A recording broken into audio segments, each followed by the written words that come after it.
Right. So give them, as a new actor coming in, what should they expect? And then, what tips can you give them? And then how do you respond to the people that feel like you're hard in the room? What is your response to that? I think, again, like I said just a few moments ago, being prepared. So to come in and knowing your material, you don't have to have it memorized, but be familiar with it at least. Or, hold that paper in your hand, but, be able to. I feel eye contact is very important. If you walk into my office, there is generally me. There is a camera because everything goes on tape now, and the camera operator, and maybe a reader, or it might be me. I think I'm pretty good. Um, I've been told, at least that. I mean, good reader. Um, but so there'll be that, and you'll slate and you'll give who you are, and then we'll go into it, and I give people opportunity to ask questions prior to jumping into the audition. Then we'll do the reading, and if I need to see it again, I'll ask, and if not, I'll say thank you, thanks for your time, and thank you. you know, what was the part? I'm sorry. You answered it. Oh, I did.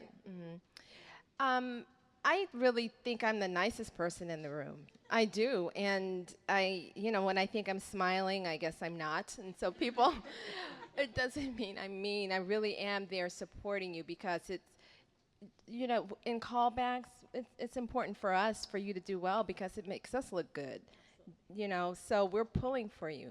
And in the pre-read, it may be that I'm thinking about, you in the role, what note I might want to give you, or if there's something else you might be right for. There's a lot going on. So if you get in my room and you feel that way, it's not the case. I really am nice. And if you want to ask questions, ask. Ask as many questions as you need. It's your time, it's your moment, it's your opportunity. So seize it. Lori, what advice can you give to an experienced actor coming into the room that would make them stand out? An experienced An actor. experienced, someone that has it, been doing this for a while, but still needing to be unique. I don't think there's any secret to that. If an experienced actor has worked a lot and they have confidence and they're confident in their skills, they should just be prepared and do their best work. I don't think that. I think it's the newer actors that are more intimidated by the casting director. And we, as Robbie was saying, we are your best friend in the situation. We absolutely are your best friend. We want you to do good because then we look good, and that's our goal, right? Right. And we really are rooting for you. Most casting directors I know love actors, love the acting process, and we want you to do well for just a lot of reasons. And I do try to smile at actors and be personable and shake hands even if you have germs. And like I really do. I do appreciate that you've come all the way to my office. And at the network, we test people in our studio. And a yes on a roll for somebody testing, which I hope you all get the opportunity to do, changes your life instantly. And I'm just aware of that, of the impact that test and those 3 minutes might have on the rest of your life. So we're there to support you and to just be there as a strength for you. So most casting directors really do feel that way. They may be intimidating because they're busy or whatever, but they really do want you to do well, and want to make them look good as well as yourself. And so many shows I've worked on through the years fail because they weren't cast properly. And so many shows that are only okay are better than they deserve to be because they have a great cast.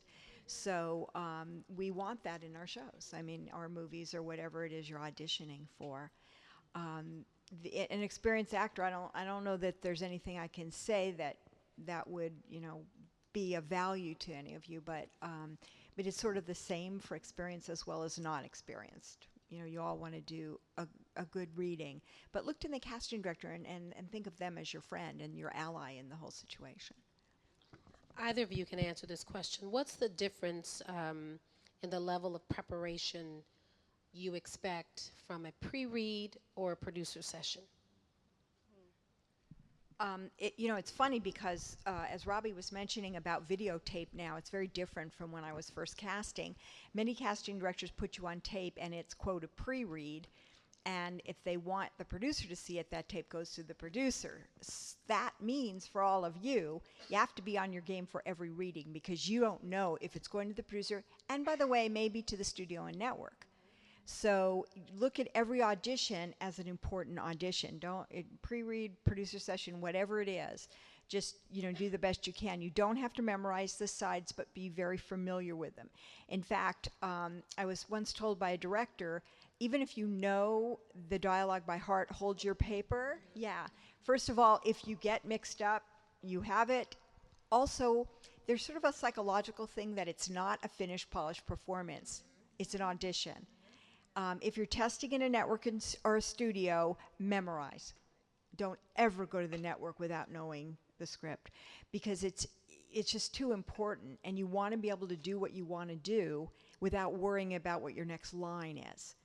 So that's just kind of a bit of advice, but always be really familiar. If you have a chance to watch a show, now that you have Netflix and YouTube and all the online shows, if you're auditioning for The Vampire Diaries tomorrow, catch an episode if you've never seen it. That's homework you can do that's virtually free.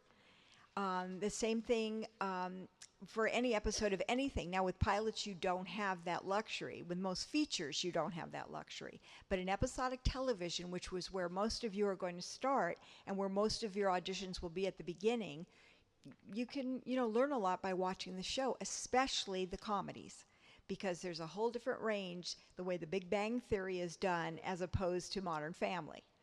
So you want to be prepared and just sort of have it in your head, like the type of comedy, how broad the comedy, how your other players would be acting with you.